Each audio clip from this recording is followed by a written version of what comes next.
À force de prendre les gens pour des imbéciles, ça peut très mal se finir en fait. Par exemple, la présidentielle truquée de 1995. C'est-à-dire qu'il y a des candidats en face de moi qui avaient des comptes truqués. Ces comptes truqués ont été validés par le Conseil constitutionnel. C'est monstrueux. Je révèle dans ce livre comment on achète les sondages, comment on achète les élections.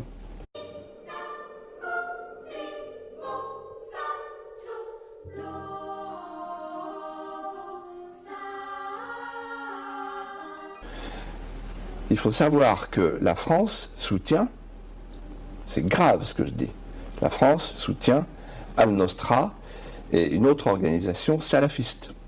Il n'y a plus d'opposition modérée. L'opposition modérée, vous savez, les armes qu'on a livrées à l'opposition modérée, la France, vous savez où elles sont les armes? Elles sont chez l'État islamique. Et donc, les jeunes djihadistes qui quittent la France, vous savez par qui ils sont accueillis quand ils arrivent en Syrie pour se battre? Par Al-Nosra. C'est-à-dire que la France soutient Al-Qaïda. Et pourquoi? C'est ça qui est plus intéressant. Parce que la classe politique française est entièrement achetée. Si la France menace de ne pas payer, mais pas il faut que la France soit crédible. On ne peut pas faire une menace qui n'est pas crédible. Or, menacer de ne pas payer, je peux me permettre de vous dire que si vous Premier ministre, ce que j'espère pour vous arriver un jour, la réaction de ceux qui entendront ça sera un immense éclat de rire. Parce que ce n'est pas crédible, Monsieur Mélenchon. Ce n'est pas crédible, c'est tout simplement incrédible parce que vous ne pouvez pas le faire. Or, une menace qui ne peut pas être exécutée n'est pas crédible. Pourquoi elle ne peut pas être exécutée? Parce que quelle est la première victime? C'est pour ça que j'ai pris la métaphore du scorpion et de la tortue. C'est que si on le fait, la première victime, immédiatement, c'est la France. Bien avant les autres. Bien avant les autres. Pourquoi? Parce que, immédiatement... C'est la même chose que tout à l'heure, parce qu'on ne vous prêtera pas et on dans le cadre. C'est simplement une vérité. On mais ne nous prêtera pas et donc nos taux d'intérêt augmentera et on sera mort, absolument mort. Donc tant qu'on a une dette... On a dit ça aux Argentins aussi. Vous savez où ils ont été les Argentins? Ils ont été à 30 ans de faillite. Ils sont passés par 3 dictatures. Merci beaucoup. C'est exactement mon raisonnement. N'essaie pas de me baiser, mon vieux. Je te fous dans un tel état qu'il te faudra déboutonner ton col pour Non, c'est ce que vous racontez. C'est exactement le raisonnement. Non, monsieur Attali, non, monsieur Attali. C'est exactement vous le êtes raisonnement. en train de raconter une histoire. D'abord, vous répondez une caricature et après, vous inventez une histoire. Il n'y a pas eu de dictature à la suite de la dette. C'est monsieur Nestor Kirchner. Il n'y a pas eu de dictature. Oui, moi, je vous parle de celle-là, qui a décidé, devant tous les économistes qui prétendaient qu'il fallait payer, qui a dit « je ne paye plus ». Et M. Langlais qui est là, comme tout le monde le sait, comme moi, cette dette ne sera jamais remboursée, M. Attali. Osez dire le contraire devant les spectateurs. À aucun moment, pardon, maintenant c'est l'émission où je suis l'invité, je voudrais pouvoir développer ma thèse.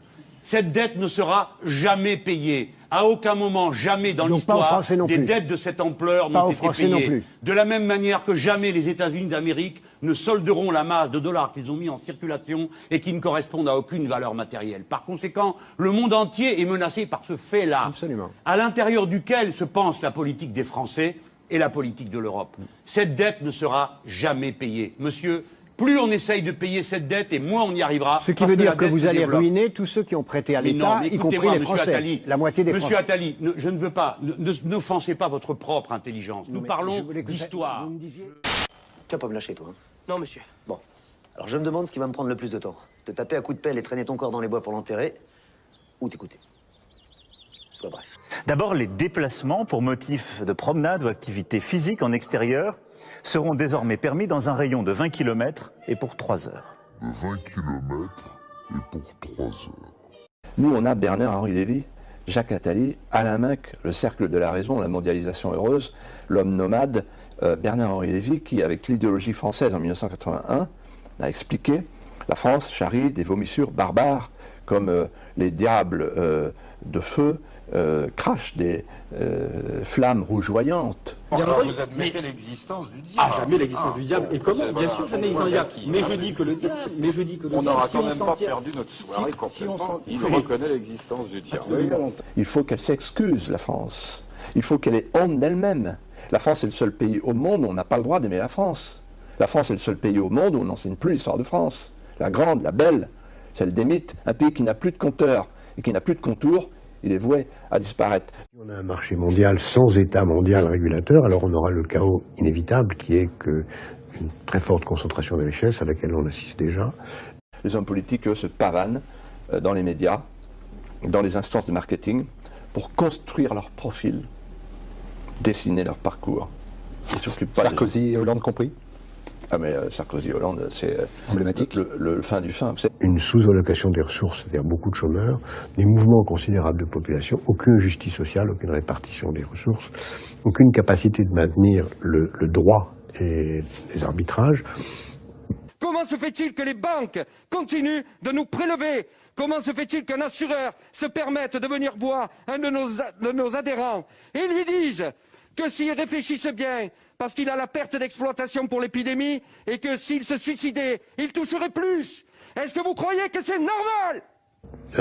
Des gaspillages considérables de ressources, des prédateurs de toute nature, surtout des prédateurs de plus en plus criminels, puisque dans cet univers, l'économie criminelle va devenir plus importante encore que l'économie légale. Si aujourd'hui elle représente déjà 20% de l'économie illégale, elle va devenir de plus en plus puissante. On assistera à une montée continue de l'économie illégale.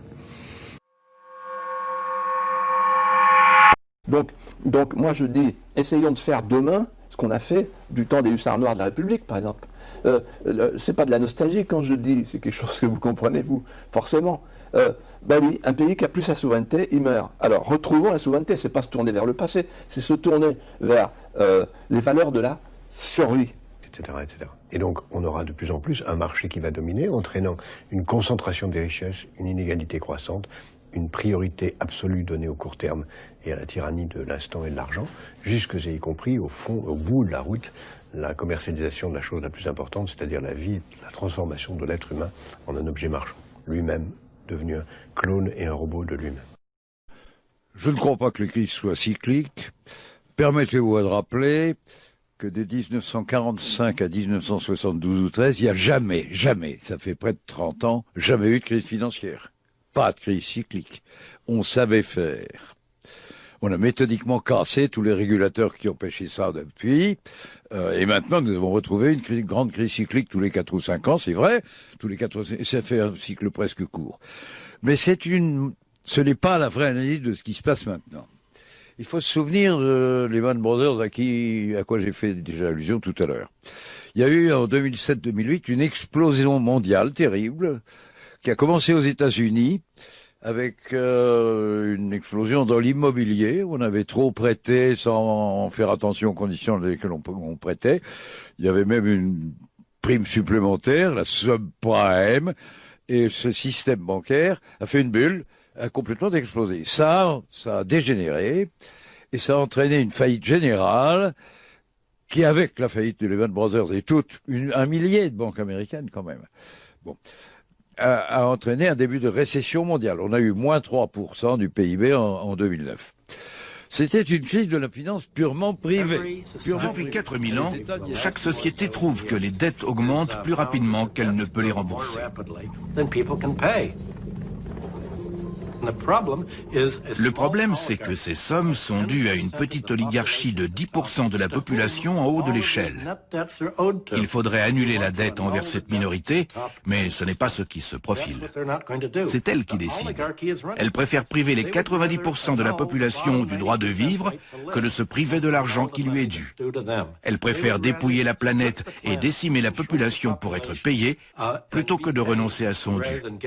C'est le combat politique du XXIe siècle. For we are opposed around the world by a monolithic and ruthless conspiracy that relies primarily on covert means for expanding its sphere of influence, on infiltration instead of invasion, on subversion instead of elections, on intimidation instead of free choice, on guerrillas by night instead of armies by day. It is a system which has conscripted vast human and material resources into the building of a tightly knit, highly efficient machine that combines military, diplomatic, intelligence, economic, scientific, and political operations. Its preparations are concealed, not published. Its mistakes are buried, not headlined. Its dissenters are silenced, not praised. No expenditure is questioned, no rumor is printed, no secret is revealed. des valeurs de la survie. C'est-à-dire que la souveraineté, c'est la supériorité du pouvoir régalien sur les pouvoirs de fait. Quand il n'y a plus le politique, comme c'est le cas au niveau européen, on a les lobbies. On a la trilatérale, on a le groupe Bilderberg, on a les firmes nationales, Google, Apple, qui sont plus forts que les États. Quand il n'y a plus de puissance publique, alors c'est l'économie qui domine, mais c'est le totalitarisme. On a les féodalités économiques et sociétales. La Banque de France a été créée en 1801 et jusqu'en 1974, ça fait quand même du temps, hein, oui, c'est pas la quotidienneté, elle finançait l'État sans intérêt. Sans intérêt. Si on était resté là, aujourd'hui, avec tous les emprunts qu'on a fait depuis, puisqu'on emprunte tous les ans, la dette publique française serait de 16 ou 17% du produit national brut. Mais en 1974, on a eu une loi stupéfiante, qui s'appelle la loi bancaire, qui a interdit à l'État de se financer sans intérêt auprès de la Banque de France, et qui a obligé notre État, nous faisions comme les Allemands, tout le monde, c'était un peu la mode, c'était une façon de penser. On a obligé les États à aller se financer sur le marché financier privé à 4 ou 5%. Et du coup, notre dette, elle est maintenant à 90-91% du produit national brut. C'est un peu effrayant. La note s'est moins augmentée du surplus post-Lehman Brothers que j'évoquais tout à l'heure. Ce qui veut donc dire d'abord que l'humanité a vécu quelques siècles en se finançant à l'œil et sans avoir de crise de la dette souveraine. Ça donne des idées tout de même. Quand on sait que les banques centrales américaines a, depuis ça, pour éviter la récession, fait bien plus que tous les autres, en prêtant 1200 milliards de dollars en plus des 700 milliards du plan Obama officiel, à 0,01% d'intérêt aux banques en difficulté, les banques qui nous avaient mis dans la difficulté, mais qui étaient elles-mêmes, trouvaient leur argent pour s'en sortir à 600 fois plus cher le loyer de l'argent que la pauvre Grèce, et même à 300 fois plus cher que nous. Qu'est-ce que c'est que ce jeu imbécile? Il est donc possible de l'éviter. On pouvait faire autrement, mais on n'a pas fait autrement. Donc les règles du jeu sont là, et maintenant on est coincé, il faut payer la dette. L'ordre polycentrique n'est pas capable d'installer un ordre de droit mondial, alors que le marché, lui, s'installe mondialement. Donc on aura un marché sans règles de droit, ce qui va entraîner deux évolutions.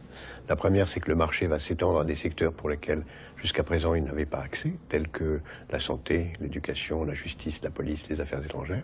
Et en même temps, parallèlement, dans la mesure où il n'y a pas de règles de droit, le marché va s'étendre à des domaines aujourd'hui considérés comme illégaux ou criminels, comme la prostitution, le commerce des organes, le commerce des armes, le racket. C'est qu'on peut faire des systèmes alternatifs et qu'il est question, à mon avis, dès maintenant, de préparer une troisième épidémie, puisque Attali nous l'a prédite. Les épidémiologues s'y trompent, mais Attali, lui, le sait. Donc préparons-nous, et il y a moyen de faire beaucoup plus intelligent sans nuire à la liberté. Je dirais même, en pesant mes mots, que la construction européenne, depuis 70 ans, elle est ontologiquement conspirationniste. L'économie de la drogue, l'économie de la prostitution, l'économie des organes, l'économie des armes, toutes aujourd'hui considérées comme illégales, mais qui vont devenir de plus en plus importantes, qui seront à la fois légales et aussi des activités criminelles qui deviendront très puissantes. Et ça va conduire forcément dans un univers de rareté extrême, 9 milliards d'habitants se partageant des ressources, avec des concentrations de richesses très grandes, à des violences. Je crois que notre génération doit savoir que la bête de l'événement est là. Et elle arrive. Quand on nous parle de l'Europe puissance, c'est un mensonge. Mais c'est pas un mensonge seulement pour aujourd'hui. C'est un mensonge initial, inaugural. Il y a une phrase qui m'a beaucoup frappé, c'est la conclusion des Mémoires de Monnet. C'est la seule phrase qui est de lui. Tout le reste a été écrit sous la dictée des Américains par une entreprise académique payée par les Américains. Et cette phrase, elle est vraiment de lui, c'est sa devise. Ai-je bien fait comprendre, dit-il, que la communauté européenne que nous créons n'a pas sa fin en elle-même, mais qu'elle n'est qu'une étape vers les formes d'organisation du monde de demain. Et puis, une dernière règle, je dis ça parce qu'on a regardé ce qui marchait chez nos voisins, les autres, cette fameuse règle des 6. Au restaurant, on a dit pas de eh bien, au maximum, pour notre vie personnelle, il faut qu'on fasse ça. Pas plus de 6 dans la Mais rue. on essaie, quand on invite des amis, de ne pas être plus de 6 à table. Et pas plus de 6 dans la rue non plus. Et on ne pas se regrouper, voilà, à plus de 6. Cette règle des 6, qui est une règle de bon sens que chacun peut avoir, il faut essayer de se l'appliquer à soi-même, parce que c'est aussi quelque chose qui nous protège et qui va nous aider à freiner France entière tout cela. Comment vous avez vu, Emmanuel Macron a été élu avec 66,6%.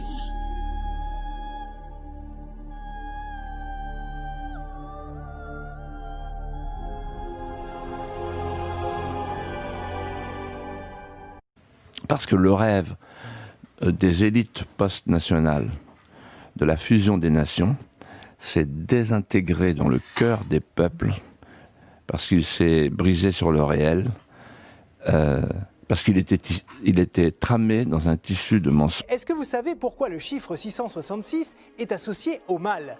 Comme nous en avons l'habitude dans cette émission, retour aux sources pour bien comprendre de quoi il s'agit. D'abord, la bête. Elle apparaît dans l'Apocalypse de Jean, le dernier livre du Nouveau Testament. C'est un texte prophétique de la fin du 1er siècle après Jésus-Christ et qui donne en gros les clés de l'histoire du monde et de sa fin. Au chapitre 13, il est écrit, je cite, « Ensuite, je vis surgir de la terre une autre bête. Elle avait 2 cornes comme un agneau, mais elle parlait comme un dragon. Par ses manœuvres, tous, petits et grands, riches ou pauvres, libres et esclaves, se feront marquer sur la main droite ou sur le front, et nul ne pourra rien acheter ni vendre s'il n'est marqué du nombre de la bête ou au chiffre de son nom. Que l'homme doué d'esprit calcule le chiffre de la bête, c'est un chiffre d'homme, le 666. » Sur le complotisme, je vais être très clair. Premièrement, le complotisme, ce sont des rumeurs, des fantasmes, des théories. Moi, ce sont des preuves, des faits, des documents. C'est pas du complotisme, c'est même la réponse au complotisme. Mais je vais plus loin. J'ai découvert, et les lecteurs découvriront dans mon livre, d'archive en archive, que toute la construction européenne depuis 70 ans, elle est conspirationniste. Dans un monde de plus en plus précaire, de plus en plus interdépendant, de plus en plus technologique, de plus en plus fragile, de plus en plus ayant de plus en plus conscience de son unité, on aura des sources de conflits énormes qui se traduiront à la fois par des conflits, mais aussi par une demande d'ordre, une demande de sécurité, une demande de dictature. La démocratie sera en cause. La démocratie sera menacée. Donc on peut aller chez Papy et Mamie à Noël, on ne mange pas avec eux. On coupe la bûche de Noël en 2, Papy et Mamie mangent dans la cuisine. Et ce qu'on voit aujourd'hui monter avec les mouvements religieux n'est qu'une toute petite annonce de ce qui vient. C'est-à-dire le fait que beaucoup de gens diront, face à cet univers-là, au fond, la démocratie n'est peut-être pas le meilleur des systèmes, puisqu'elle ne nous a pas protégés contre ce chaos. Et des gens diront peut-être que nous avons besoin de plus de la sécurité que de la liberté. Est-ce que tu peux apprendre des trucs pas programmés chez toi pour que tu puisses être enfin plus humain, ne plus avoir l'air aussi con? Pourquoi on est les pestiférés du pays, nous? Pourquoi on attraperait des maladies dans nos restaurants alors qu'on les attrape pas dans leur putain de cantine? À l'Assemblée nationale, au Sénat, pourquoi ils ne mangent pas la cantine? Ils mangent des sandwichs sur les trottoirs. Donc, il va bien falloir qu'un modèle, la France, se réveille et qu'il lui dise qu'il arrête de penser pour nous, on pense tout seul. Et nous, on ne va pas mourir 2 fois. On ne va pas prendre le risque de mourir du Covid et de mourir de manière économique. Alors, qu'il entende bien notre message, ça ne va pas s'arrêter là. Voilà. Donc la dictature, c'est quand même mieux que la démocratie. Est-ce que vous êtes en mission? Oui. C'est comme ça que je le vis. Je crois jamais avoir le sentiment que je faisais une carrière. Et depuis que je suis rentré dans le champ politique, je vis ça comme une mission. Il y a une dimension de spiritualité? Il y en a une. Et en tout cas, la conviction qu'il existe une transcendance, oui. Quelque chose qui dépasse. Qui vous dépasse, qui vous a précédé et qui restera. Mais nous, on y va tout droit là dans le tiers-monde, on va devenir un pays de tiers-monde, la France. C'est ce que vous voulez? Des cerfs et des vilains? Eh bien, vous vous trompez, monsieur. Les serpes et les vilains, ils veulent sortir les pics. Et qu'est-ce qu'on met au bout des pics, là? On met des têtes, là!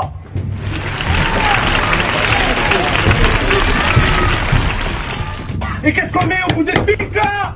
On met des têtes, là!